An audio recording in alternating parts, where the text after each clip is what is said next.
Hello friends, this is Maha. எல்லாரும் எப்படி இருக்கீங்க? நல்லா இருக்கீங்களா? நம்ம இங்கிலீஷ் பேசலாம் சேனல்ல 5 days கிளாஸ் பைக் இருக்கு. இப்போ இது வரைக்கும் பாத்தீங்கன்னா டே 4 வரைக்கும் கம்ப்ளீட்டா நம்ம பார்த்து முடிச்சாச்சு.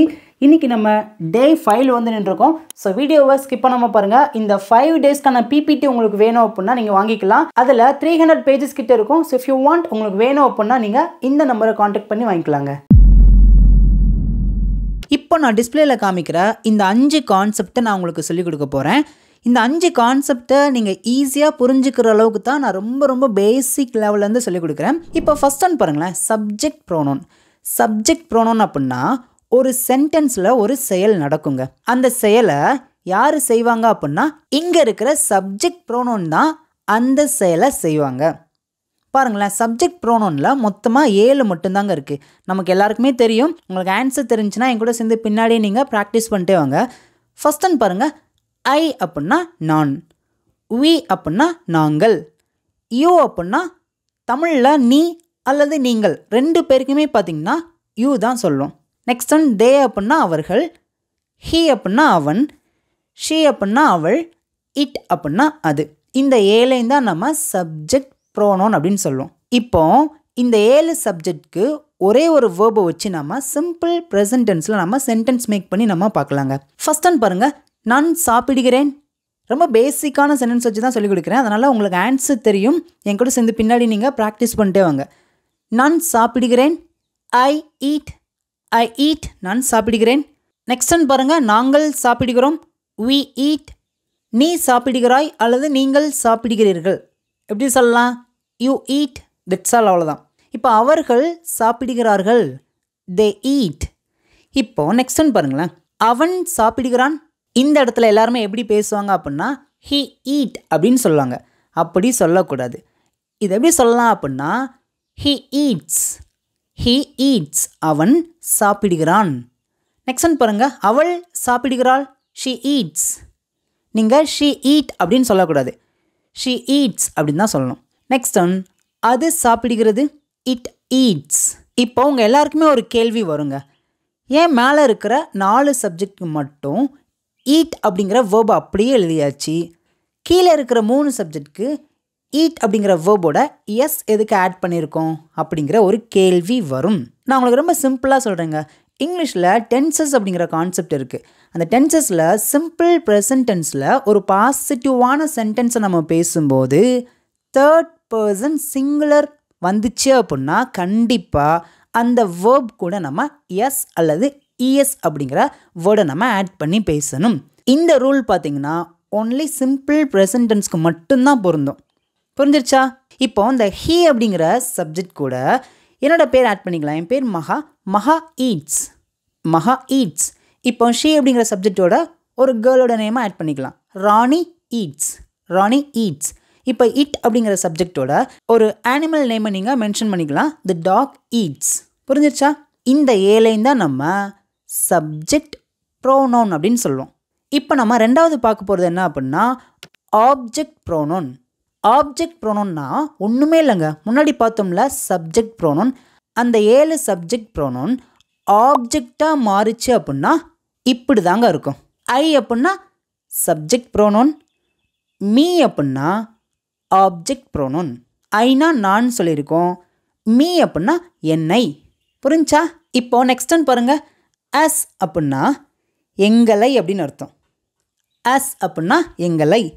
யூ அப்படின்னா உன்னை.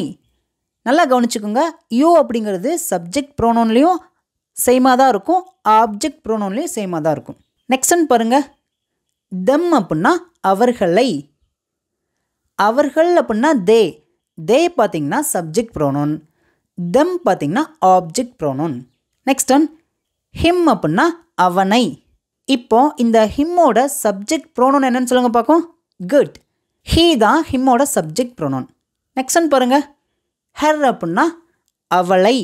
ஹெரோட சப்ஜெக்ட் ப்ரோனோன் என்ன? குட், சூப்பருங்க, ஷீ. புரிஞ்சிருச்சா உங்களுக்கு?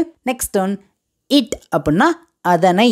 இப்போ இந்த இட் அப்படிங்கிற வேர்ட் பார்த்தீங்கன்னா சப்ஜெக்ட் ப்ரோனோன்லேயே சேமாக தான் வரும். இப்போ இந்த 7 ஆப்ஜெக்ட் ப்ரோனோனுக்கு நான் தமிழில் சென்டென்ஸ் சொல்ல போகிறேன். இங்கிலீஷில் நீங்கள் என் கூட சேர்ந்து பின்னாடியே நீங்கள் பேசிகிட்டே வாங்க. ராஜா என்னை கூப்பிட்டான். ஆன்சர் பண்ணுங்க பார்க்கும். உங்களுக்கு ஆன்சர் தெரிஞ்சு அப்படின்னா வரிசையாக உங்களோட ஆன்சரை காமெண்ட்டில் நீங்கள் டைப் பண்ணிட்டு வரலாம். அது நிறைய பேருக்கு ரொம்ப யூஸ்ஃபுல்லாக இருக்குங்க. ராஜா என்னை கூப்பிட்டான். Raja called me. இந்த சென்டென்ஸ் பார்த்தீங்கன்னா ஒரு பாஸ்ட் டென்ஸில் இருக்குது. அதனால தான் கால் அப்படிங்கிற வேர்போட செகண்ட் ஃபார்மை நம்ம பயன்படுத்தியிருக்கோம். கால்டு. ராஜா கால்ட் மீ. புரிஞ்சிருச்சாங்க? ராஜா என்னை கூப்பிட்டான். இப்போ நெக்ஸ்ட் ஒன் பாருங்கள். ராஜா எங்களை கூப்பிட்டான்னு அப்படி சொல்லலாம், அல்லது ராஜா நம்மை கூப்பிட்டான், எப்படினாலும் வச்சுக்கலாம். ஆப்ஜெக்ட் ப்ரோனவுன் பார்த்தீங்கன்னா எங்களை நம்மை அப்படின்லாம் அர்த்தம் கொடுக்கும். ராஜா கால்டஸ். ராஜா எங்களை கூப்பிட்டான் அல்லது ராஜா நம்மை கூப்பிட்டான். Next one. ராஜா உன்னை கூப்பிட்டான். எப்படி சொல்லலாம்? வீட்டில் சொல்லுவாங்களா அம்மா அப்பா, ராஜா உன்னை கூப்பிட்டான் அப்படின்னு சொல்லுவாங்க பார்த்தீங்களா? இது எப்படி சொல்லுவாங்க? இதுக்கு நான் ஆன்சர் பண்ண மாட்டேன். உங்களுடைய ஆன்சரை நீங்கள் தான் காமெண்ட்டில் சொல்லுங்கள். இப்போ ராஜா அவர்களை கூப்பிட்டான் எப்படி சொல்லலாம்? ராஜா கால்ட் தெம். ராஜா கால்ட் தெம். ராஜா அவர்களை கூப்பிட்டான் அல்லது ராஜா அவைகளை கூப்பிட்டான். இந்த தெம் அப்படிங்கிறதுக்கு பார்த்தீங்கன்னா அவர்களை அவைகளை அப்படின்லாம் அர்த்தம் கொடுக்கும். Next one. ராஜா அவனை கூப்பிட்டான். ஆன்சர் பண்ணுங்கள், வாய் திறந்து பேசுங்க. ராஜா கால்ட் ஹிம். ராஜா அவனை கூப்பிட்டான். Next one. ராஜா அவளை கூப்பிட்டான். Raja called her. ராஜா அவளை கூப்பிட்டான். Next one. ராஜா அதனை கூப்பிட்டான். Raja called it. Raja called it. இப்போது நீங்கள் நல்லா கவனிங்களேன். இந்த ஆப்ஜெக்ட் ப்ரோனவுன் எல்லாமே பார்த்தீங்கன்னா ஒரு சென்டென்ஸில் கடைசி தான் இருக்குது பார்த்தீங்களா? இப்படி தாங்க இருக்கணும். எப்பயுமே ஆப்ஜெக்ட் ப்ரோனவுன் அப்படிங்கிறது ஃபர்ஸ்ட் இருக்கக்கூடாது, கடைசி தான் இருக்கணும் அல்லது சென்டரில் இருக்கணும். மேக்ஸிமம் பார்த்தீங்கன்னா கடைசியாக தான் இருக்கும். நீங்கள் இதை ரொம்ப ஈஸியாக புரிஞ்சுக்கலாம். ஒரு சென்டென்ஸில் நீங்கள் ஃபர்ஸ்ட் பேசும்போது, ஃபர்ஸ்ட் ஒரு நபரை பேசும்போது பார்த்தீங்கன்னா அவங்க தான் சப்ஜெக்ட் ப்ரோனவுன். ஒரு சென்டென்ஸில் செகண்டாக ஒரு நபரை பற்றி நீங்கள் பேசுகிறீங்க அப்படின்னா அதுதான் ஆப்ஜெக்ட் ப்ரோனவுன். புரிஞ்சிருச்சா? ஈஸியாக இருக்குதாங்க. இப்போ தேர்ட் ஒன் பாருங்கள், பொசசிவ் ப்ரோனவுன். இது பார்த்தீங்கன்னா நம்மளுடையதை நம்மளே சொல்லும்போது இந்த பொசசிவ் ப்ரோனவுனை நம்ம பயன்படுத்துவோம். இங்கே பாருங்களேன், இங்கே இருக்கிற ஏலையும் தான் நம்ம பொசசிவ் ப்ரோனவுன் அப்படின்னு சொல்கிறோம். ஃபர்ஸ்ட் ஒன் பாருங்கள், மைன் அப்படின்னா என்னுடையது அப்படின்னு அர்த்தம். என் கூட சேர்ந்து சொல்லுங்கள், ஏன்னா நீங்கள் ப்ராக்டிஸ் பண்ணிகிட்டே இருக்கணுங்க, பின்னாடி பேசிகிட்டே வாங்க. மைன் அப்படின்னா என்னுடையது.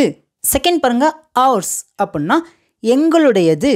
யுவர்ஸ் அப்படின்னா உங்களுடையது அல்லது உன்னுடையது. தேர்ஸ் அப்படின்னா அவர்களுடையது. ஹிஸ் அப்படின்னா அவனுடையது.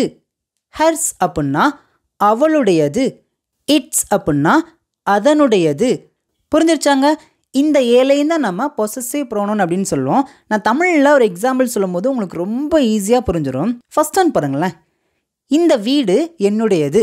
இந்த வீடு என்னுடையது. நல்லா கவனிங்க, என்னுடையதுன்னு நம்ம அழுத்தி சொல்கிறோம் பார்த்தீங்களா? நம்மளுடையதையே நம்மளுடையதுன்னு சொல்ல வரும்போது இந்த பொசசிவ் ப்ரோனவுனை நம்ம பயன்படுத்துவோம். இந்த வீடு என்னுடையது எப்படி சொல்லலாம், எப்படி பேசலாம்? வாய் திறந்து பேசுங்க. This house is mine. This house is mine. இந்த வீடு என்னுடையது. இப்போ இந்த வீடு எங்களுடையதுன்னா எப்படி சொல்லலாம்? This house is ours. This house is ours. இந்த வீடு எங்களுடையது. தட்ஸ் ஆல், அவ்வளோதாங்க. நெக்ஸ்ட் ஒன், இந்த வீடு உன்னுடையது அல்லது இந்த வீடு உங்களுடையது எப்படி சொல்லலாம்? This house is yours. This house is yours. இந்த வீடு உங்களுடையது. இந்த வீடு அவர்களுடையதுன்னு அப்படி சொல்லலாம். This house is theirs. This house is there's. இந்த வீடு அவர்களுடையது. நெக்ஸ்ட் ஒன், இந்த வீடு அவனுடையது எப்படி சொல்லலாம்? இந்த வீடு அவனுடையது. This house is his. இந்த வீடு அவனுடையது. இப்போ இந்த வீடு அவளுடையதுன்னு அப்படி சொல்லலாம். This house is hers. This house is hers. இந்த வீடு அவளுடையது. இப்போ ஃபைனலாக இந்த வீடு அதனுடையது. This house is its. This house is its. இந்த வீடு அதனுடையது. ஓகே ஃப்ரெண்ட்ஸ், நம்ம இப்போ வரைக்கும் இந்த 3 கான்செப்டை நல்லா சூப்பராக கற்றுக்கிட்டோம். உங்களுக்கு இது வரைக்கும் இந்த கான்செப்ட் நல்லா புரிஞ்சிருக்கு அப்படின்னா மறக்காமல் உங்களுடைய கருத்துக்களை காமெண்ட்டில் நீங்கள் சொல்லலாங்க. நல்லா கவனிங்க. நீங்கள் இங்கிலீஷ் நல்லா கற்றுக்கிட்டீங்க அப்படின்னா உங்கள் டெய்லி லைஃப்பில் நீங்கள் ப்ராக்டிஸ் பண்ணிகிட்டே இருக்கணும். அதை பேசி பேசி பழகணும்.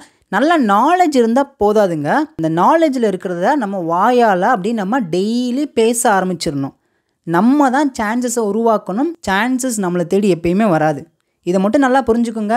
இதை நீங்கள் புரிஞ்சுக்கிட்டீங்க அப்படின்னா சீக்கிரமாக நீங்கள் நல்லா இங்கிலீஷில் பேச ஆரம்பிச்சிருவீங்க. ஃபர்ஸ்ட் நீங்கள் பார்த்தீங்கன்னா தப்போ கரெக்டோ நான் வாயை திறந்து பேச ஆரம்பிக்கணும் அப்படிங்கிற ஆசை அந்த மோட்டிவேஷனை நீங்கள் தான் அப்படியே வளர்த்துட்டே இருக்கணும். அப்படி இருந்தாவே நீங்கள் கூடிய சீக்கிரத்தில் வெரி சூன் நீங்கள் ஃப்ளூயண்ட்டான இங்கிலீஷை நீங்கள் சூப்பராக பேசிடுவீங்க. இப்போது 4வது நம்ம பார்க்கலாங்க. Possessive adjective. பொசசிவ் அட்ஜெக்டிவ் அப்படின்னா இங்கே இருக்கிற 7 தாங்க. ஃபர்ஸ்ட் ஒன் பாருங்களேன். மை அப்படின்னா என்னுடைய அப்படின்னு அர்த்தம். மை அப்படின்னா என்னுடைய. அவர் அப்படின்னா எங்களுடைய, நம்முடைய அப்படின்னு அர்த்தம். நெக்ஸ்ட் ஒன் தேர் அப்படின்னா அவர்களுடைய அப்படின்னு அர்த்தம். யுவர் அப்படின்னா உன்னுடைய, உங்களுடைய அப்படின்னு அர்த்தம். ஹிஸ் அப்படின்னா அவனுடைய, ஹர் அப்படின்னா அவளுடைய, இட்ஸ் அப்படின்னா அதனுடைய. இந்த கான்செப்ட் நல்லா புரிஞ்சிருச்சா? இப்போ தமிழில் நான் ஒரு சென்டென்ஸ் சொல்ல போகிறேன். எல்லாருமே என் கூட சேர்ந்து இங்கிலீஷில் ஆன்சர் பண்ணிட்டே வாங்க. இது என்னுடைய பைக். நல்லா கவனிங்க. இந்த பைக் என்னுடையது அப்படின்னு சொல்ல வரல. இந்த பைக் என்னுடையது அப்படின்னா திஸ் பைக் இஸ் மைன் அப்படின்னு அர்த்தம் வந்துடும். ஆனால் இங்கே நம்ம என்ன சொல்ல வந்திருக்கோம் அப்படின்னா இது என்னுடைய பைக். ரெண்டுக்கும் அந்த டிஃப்ரென்ஸ் தெரியுதா? இந்த பைக் என்னுடையது அப்படின்றதுக்கும் இது என்னுடைய பைக் அப்படிங்கிறதுக்கும் தமிழில் கொஞ்சம் டிஃப்ரென்ஸ் தெரியுது பார்த்தீங்களா? எப்படி பேசலாம் இதை? This is my bike, this is my bike. இது என்னுடைய பைக், இது எங்களுடைய பைக் அப்படின்னா அப்படி சொல்லலாம். This is our bike, this is our bike. இப்போ இது அவர்களுடைய பைக் அப்படின்னா this is their bike, this is their bike. Next one இது உங்களுடைய பைக் அப்படின்னா அப்படி சொல்லலாம். This is your bike, this is your bike.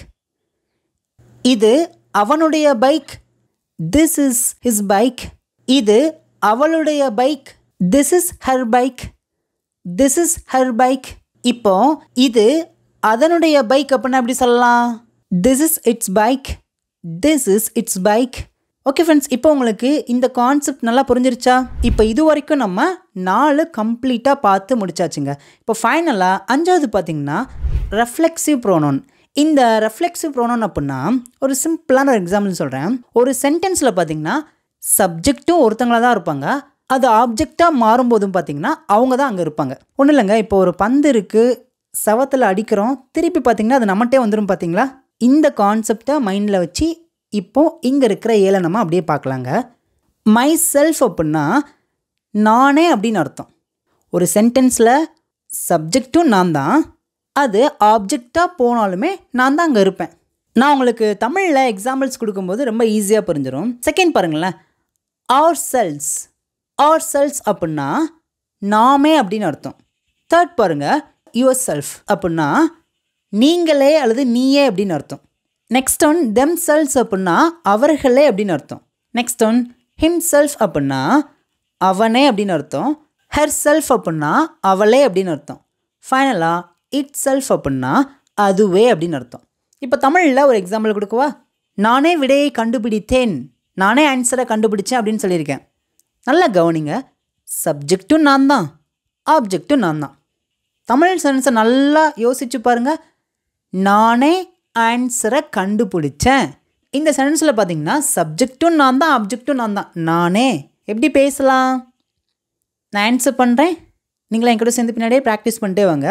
I found answer my self, I found answer my self. நானே ஆன்சரை கண்டுபிடிச்சேன்.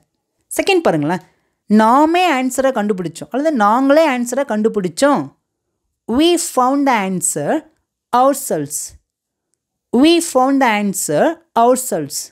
Next one, நீயே ஆன்சரை கண்டுபிடிச்ச. you found the answer yourself, you found the answer yourself. Next one, அவர்களே ஆன்சரை கண்டுபிடிச்சாங்க. they found the answer themselves, they found the answer themselves. Next one, அவனே ஆன்சரை கண்டுபிடிச்சான்.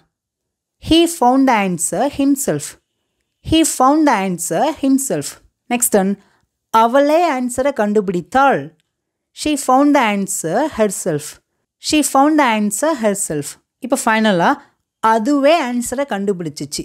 it found the answer itself, it found the answer itself. Okay friends, இப்போ உங்களுக்கு இந்த 5 concept ரொம்ப ஈஸியாக புரிஞ்சிருச்சா? நீங்கள் என்ன பண்ணலாம் அப்படின்னா, மறுபடியும் இந்த வீடியோவை ஃபர்ஸ்ட்லேருந்து பாருங்கள்.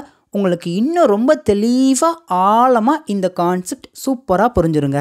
இப்போ ஃபைனலாக இங்கே இருக்கிற 5 சென்டென்ஸ் பார்த்தீங்கன்னா உங்களுக்கான ஹோம்ஒர்க். இதுக்கு நீங்கள் தான் உங்களுடைய ஆன்சரை காமெண்ட்டில் சொல்லுங்கள். இன்னும் இது போல் நிறைய வீடியோஸில் உங்களை பார்க்குறேன். தேங்க்யூ.